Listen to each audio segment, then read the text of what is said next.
Assalamualaikum anak-anak. Bagaimana kabarnya hari ini? Semoga selalu dalam keadaan sehat ya. Sudah siapkah untuk belajar hari ini? Jangan lupa baca doa dulu ya. Bismillahirrahmanirrahim. Rabbi zidni ilma warzuqni fahma.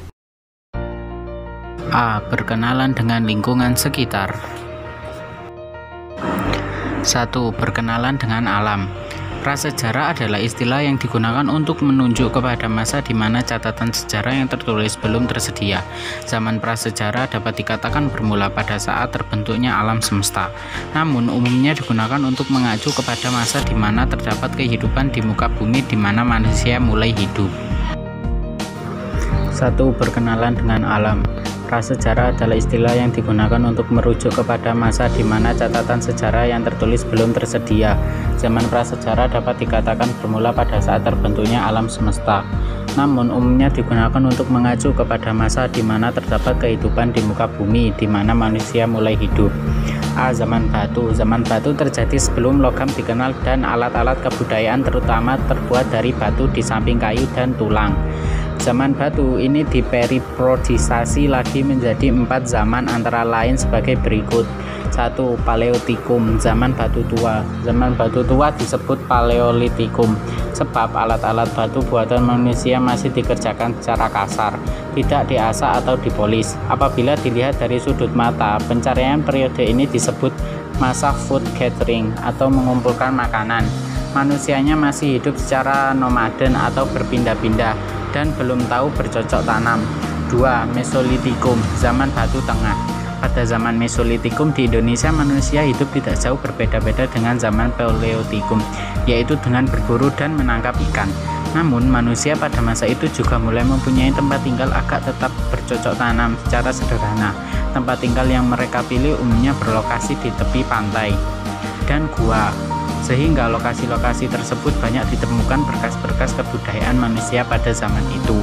3. Neolitikum atau zaman batu muda. Neolitikum disebut juga zaman batu muda adalah fase atau tingkat kebudayaan pada zaman prasejarah yang mempunyai ciri-ciri berupa unsur kebudayaan seperti peralatan dari batu yang diasah, pertanian menetap, peternakan, dan pembuatan tembikar. 4. Megalitikum. Megalitikum disebut zaman batu besar karena kebudayaan umumnya terbuat dari batu dalam ukuran besar. Ciri-ciri zaman megalitikum sebagai berikut. A. Manusia sudah dapat membuat dan meninggalkan kebudayaan yang terbuat dari batu-batu besar. B. Berkembang dari zaman neolitikum sampai zaman perunggu. C. Manusia sudah mengenal kepercayaan utamanya animisme.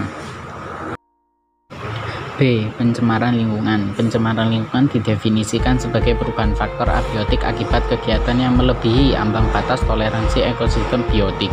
Misalnya saja penggunaan kendaraan bermotor ataupun alat pengolah bahan baku yang terkadang tidak sesuai dengan standarisasi lingkungan.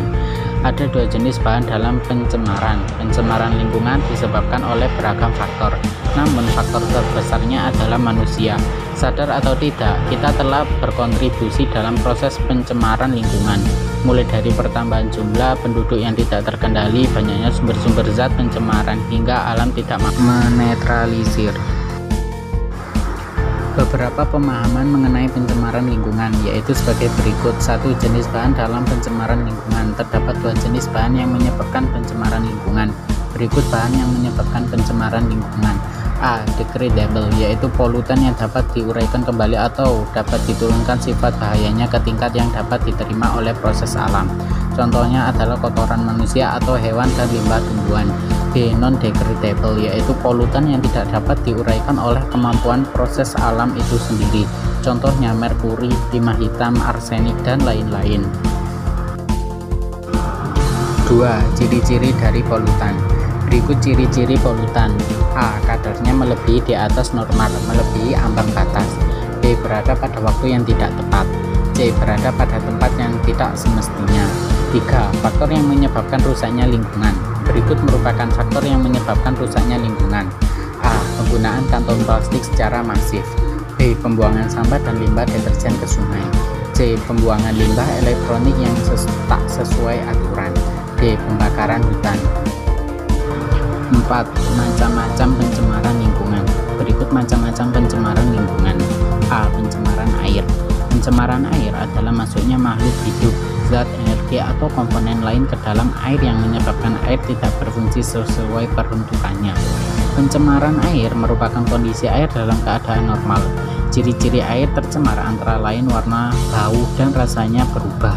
Air dapat tercemar oleh komponen-komponen anorganik seperti logam berat yang berasal dari limbah industri, antara lain tekstil, pelapisan logam, cat atau tinta warna, percetakan, bahan agrokimia, dan sebagainya.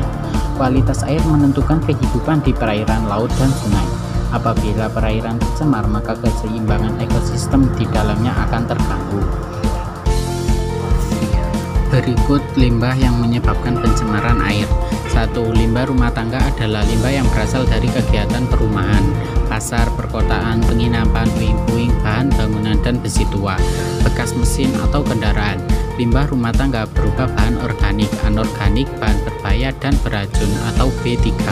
2. Limbah organik adalah limbah yang dapat diuraikan oleh mikroorganisme, contohnya kulit, buah, sayuran, sisa makanan, kertas, kayu, dan daun. Limbah anorganik adalah limbah yang tidak dapat diuraikan oleh mikroorganisme, contohnya kaca, plastik, besi, aluminium, kaleng susu, kaleng cat, minyak wangi, dan sebagainya. 3. Limbah pertanian adalah air limbah pertanian tidak menimbulkan dampak negatif bagi lingkungan. Namun, penggunaan pestisida secara berlebihan menimbulkan kerusakan ekosistem perairan. Limbah bahan berbahaya dan beracun timbul akibat adanya kegiatan pertanian. B. Pencemaran udara. Pencemaran udara adalah kondisi udara mengandung senyawa-senyawa kimia atau substansi fisik atau biologi yang berdampak buruk bagi kesehatan manusia, hewan, dan tumbuhan. Pencemaran udara dapat merusak keindahan alam, kenyamanan, dan properti. Faktor penyebab pencemaran udara ada 2, yaitu sebagai berikut. 1. Aktivitas alam seperti bencana alam, contohnya gunung meletus menimbulkan abu vulkanik yang mencemari udara sekitar dan merugikan organisme, dan kebakaran hutan yang menghasilkan korban dioksida dalam jumlah banyak. 2. Aktivitas manusia adalah pembakaran sampah, asap-asap industri, asap-asap kendaraan, asap rokok, serta senyawa kimia buangan seperti CFC dan sebagainya. Pencemaran udara dapat berdampak pada kesehatan tumbuhan, efek rumah kaca, dan rusaknya lapisan ozon. C. Pencemaran tanah. Pencemaran tanah adalah keadaan bahan kimia buatan manusia masuk dan mengubah lingkungan alam tanah. Pencemaran tanah terjadi karena kebocoran limbah atau bahan industri, penggunaan pestisida, kecelakaan kendaraan, mengangkut minyak, zat kimia atau limbah, air limbah dari penimbunan sampah, dan limbah industri. Faktor penyebab pencemaran tanah ada 3, antara lain limbah domestik, limbah industri, dan limbah pertanian. Berikut penyebab pencemaran tanah. 1. Limbah domestik berasal dari pedagang, tempat usaha, hotel, kantor-kantor pemerintah, dan tempat wisata. Limbah domestik berupa limbah padat dan cair. Limbah cair berupa tinja, deterjen, oli, dan cat. Apabila meresap ke tanah dapat merusak kandungan air tanah dan membunuh mikroorganisme tanah. Limbah padat berupa senyawa anorganik yang tidak dapat diuraikan atau tidak terbiodegradasi. Mikroorganisme seperti plastik, serat, keramik, kaleng, dan bekas bahan bangunan yang dapat mengurangi kesuburan tanah. Limbah padat akan tetap utuh hingga 300 tahun. 2. Limbah industri berasal dari sisa produk industri berupa limbah padat dan cair. Limbah padat merupakan hasil buangan industri berupa padatan, lumpur, dan bubur yang berasal dari proses pengolahan. Contohnya sisa pengolahan pabrik gula, kertas, krayon, pengawetan ikan, daging, buah, dan sebagainya. Limbah cair merupakan sisa pengolahan industri pelapisan logam dan industri kimia lainnya. Tembaga, timbal, perak, krom, arsen, dan boron adalah zat-zat yang dihasilkan dari proses industri pelapisan logam. 3. Limbah pertanian karena pengetahuan petani kurang menggunakan pupuk sintetik, melebihi ketentuan atau caranya tidak tepat. Akibatnya, limbah pertanian berupa sisa pupuk sintetik untuk menyuburkan tanah membuat tanah tercemar. Misalnya, pupuk urea dan pestisida untuk pemberantasan hama tanaman. Penggunaan pupuk yang terus-menerus akan merusak struktur tanah. Akibatnya, kesuburan tanah berkurang dan tidak dapat ditanami jenis tanaman tertentu karena hera pada tanah makin berkurang. Penggunaan juga mematikan mikroorganisme yang berguna di dalam tanah, padahal kesuburan tanah tergantung pada jumlah organisme di dalamnya. 2. Berkenalan dengan masyarakat. Perilaku sosial masyarakat ditentukan oleh tekanan sosial yang dihadapi. Artinya, perilaku diciptakan salah satunya sebagai respon terhadap lingkungan sekitar, khususnya kelompok sosial. Cara manusia berinteraksi dalam masyarakat dapat menentukan perilaku manusia tersebut.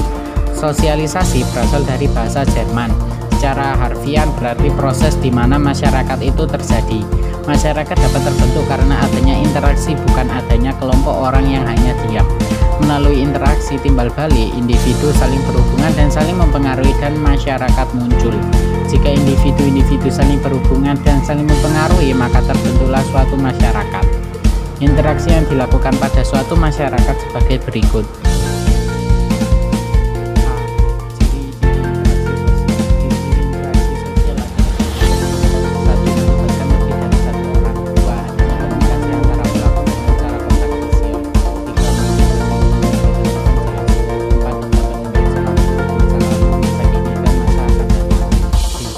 Interaksi sosial. Terdapat 3 jenis interaksi sosial, yaitu sebagai berikut. 1. Interaksi antara individu dengan individu. Interaksi tersebut terjadi saat dua individu bertemu, baik ada tindakan maupun tidak. Individu sadar pihak lain menimbulkan perubahan pada individu tersebut akibat faktor-faktor tertentu. 2. Interaksi antara individu dengan kelompok. Interaksi ini berbeda-beda sesuai keadaan. Interaksi ini terlihat mencolok saat terjadi benturan antara kepentingan perorangan dan kepentingan kelompok. 3. Interaksi antara kelompok dan kelompok. Kelompok merupakan satu kesatuan, bukan organisasi.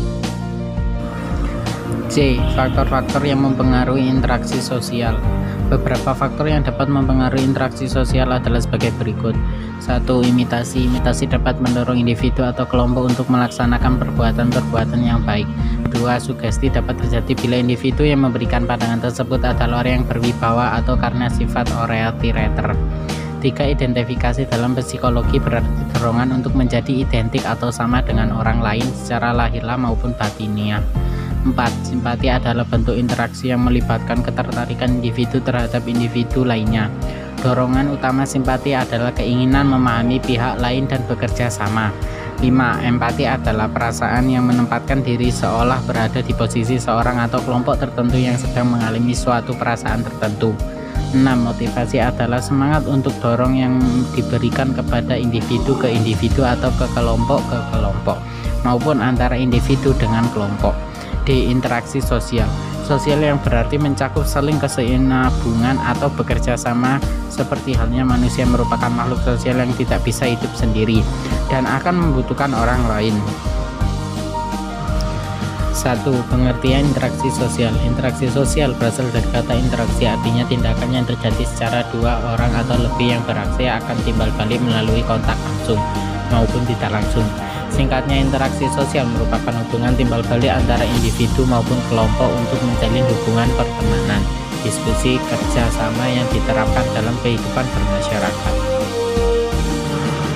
2. Syarat interaksi sosial. Sebagai manusia tidak lepas dengan interaksi dalam kegiatan sehari-hari, karena sudah pasti manusia akan membutuhkan seseorang untuk saling bertahan hidup. Namun akan lebih jelas dalam interaksi sosial ada 2 syarat yang akan terjadi interaksi sosial, yaitu sebagai berikut. A. Kontak sosial. Dalam pengertian sosiologi, kontak sosial tidak hanya interaksi melalui tatap muka saja, namun melakukan kontak tanpa bertemu langsung seperti informasi melalui radio, telepon, bahkan surat elektronik. Ini termasuk interaksi sosial yang sudah berkembang di kemajuan zaman. Kontak sosial dibagi menjadi 2 sebagai berikut. 1. Kontak sosial bersifat primer adalah kontak yang terjadi secara langsung seperti bertatap muka. 2. Kontak sosial bersifat sekunder adalah kontak yang terjadi secara tidak langsung atau menggunakan media penghubung seperti telepon, surat elektronik, bahkan melalui pesan media sosial. B. Komunikasi. Dalam interaksi sosial, komunikasi merupakan hal yang sangat penting dengan maksud adanya saling mengungkapkan perilaku, entah itu dalam berbicara, sikap, bahkan gestur untuk menyampaikan pesan. Namun ada beberapa unsur pokok dalam komunikasi sebagai berikut. 1. Komunikator adalah seorang atau sekelompok orang yang menyampaikan pesan untuk menjadi sumber dalam sebuah hubungan atau keterkaitan. 2. Komunikan adalah seorang atau kelompok yang menerima pesan dari komunikator. 3. Pesan biasanya berisikan informasi, pertanyaan, bahkan pengungkapan emosi dan perasaan. 4. Media adalah perantara untuk menyampaikan pesan. Media komunikasi dapat berupa lisan, tulisan, gambar, bahkan film, biasanya memberikan pesan tersurat. 5. Efek adalah perubahan yang diharapkan terjadi pada komunikan setelah mendapatkan pesan dari komunikator. Komunikasi yang terjadi di antara satu individu dengan individu lainnya terdapat disebut sebagai komunikasi interpersonal yang memiliki banyak teori di dalamnya. 3. Pola interaksi sosial. Pola interaksi sosial yang terjadi antara individu maupun kelompok yang bersifat dinamis dan mempunyai pola tertentu. Sebagaimana kebiasaan-kebiasaan yang dilakukan secara berulangan hingga berjangka panjang, maka akan bertahan terwujud hubungannya sosial yang baik. Pola interaksi sosial memiliki ciri-ciri antara lain berdasarkan kedudukan sosial dan peranannya. Contohnya, seorang guru yang mengajar bersama muridnya harus mencerminkan perilaku seorang guru. Sebaliknya, siswa harus mentaati gurunya. Kegiatan yang harus berlanjut hingga menemukan titik tujuan untuk menghasilkan suatu hal yang terbaik, terus-menerus mengembangkan pemikiran atau ide. Contohnya, dari adanya interaksi, seseorang melakukan terjalin kerjasama bisnis, muncul suatu pertentangan, adanya persaingan, dan lain sebagainya. Interaksi sosial dapat terjadi pada siapapun, tidak mengenal waktu, tempat, dan keadaan. Biasanya akan terlibat bagaimana pola pikir masyarakat akan terbentuk. Contohnya, salah satunya sekolah mempunyai penilaian yang baik dalam hal disiplin, kebersihan, dan prestasi siswa yang begitu berpengaruh di salah satu daerah.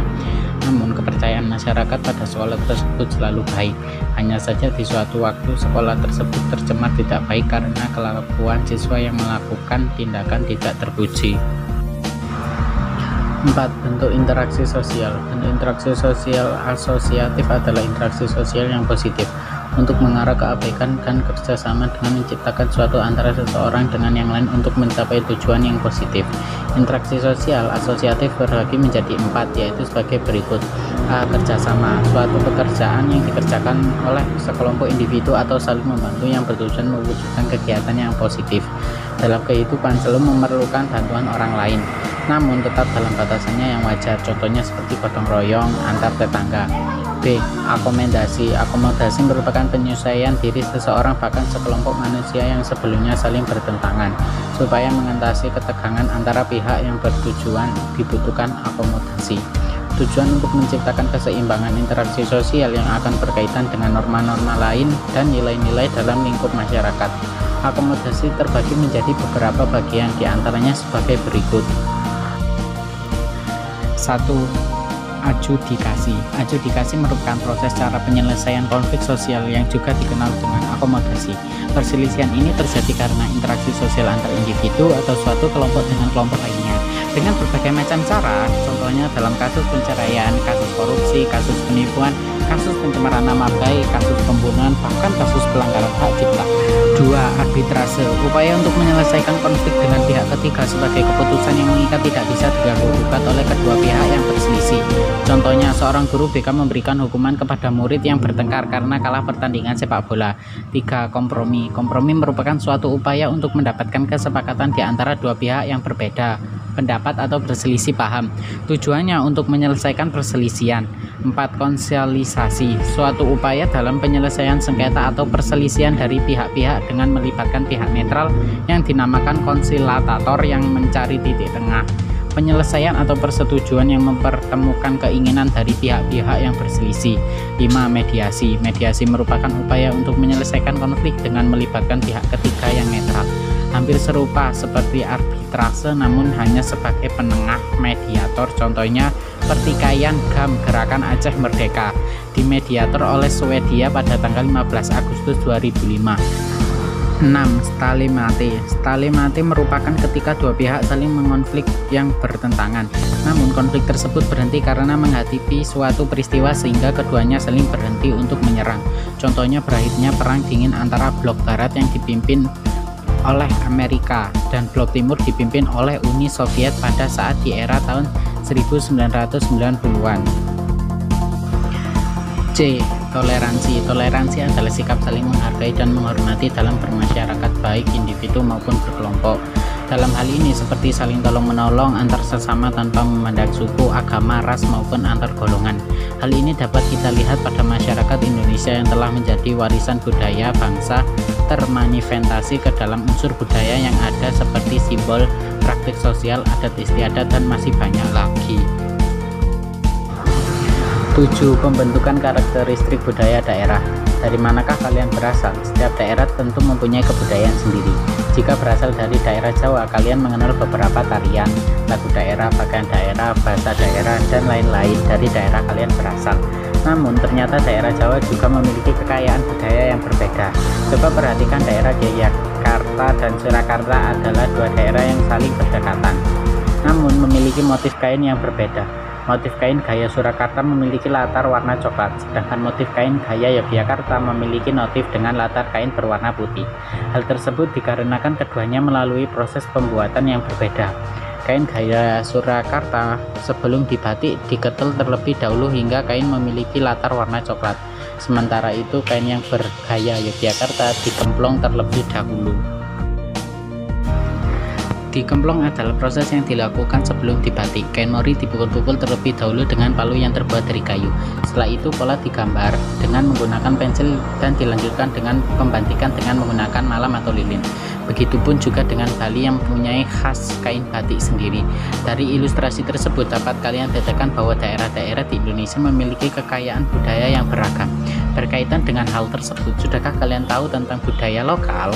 Budaya lokal adalah nilai-nilai lokal hasil budidaya masyarakat suatu daerah yang terbentuk secara alami dan diperoleh melalui proses belajar dari waktu ke waktu. Budaya lokal dapat berupa hasil seni, tradisi, pola pikir, atau hukum adat. Indonesia terdiri atas 33 provinsi, karena itu memiliki banyak kekayaan budaya. Kekayaan budaya tersebut dapat menjadi aset negara yang bermanfaat untuk memperkenalkan Indonesia ke dunia luar. Salah satu di antaranya adalah Candi Borobudur. Adat pernikahan secara tradisional adalah salah satu bentuk budaya lokal pula.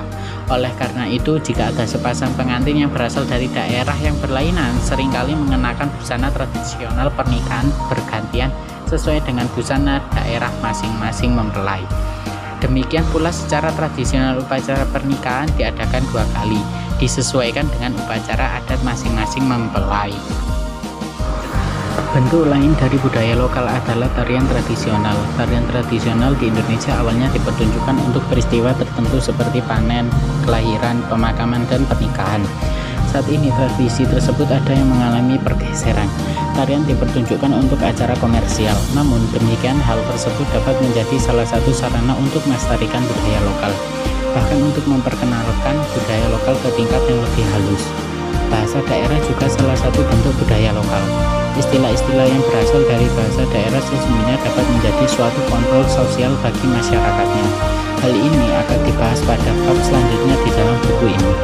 Bentuk budaya lokal yang lain adalah mitos. Mitos adalah suatu cerita suci berupa simbol yang mengisahkan peristiwa nyata atau imajiner mengenai perubahan alam dan asal-usul jagat raya, dewa-dewi, atau kepahlawanan seseorang. Beberapa bentuk budaya lokal lain diantaranya pakaian tradisional, folklore, musik tradisional, olahraga tradisional, permainan anak tradisional, kerajinan tangan, dan lain-lain.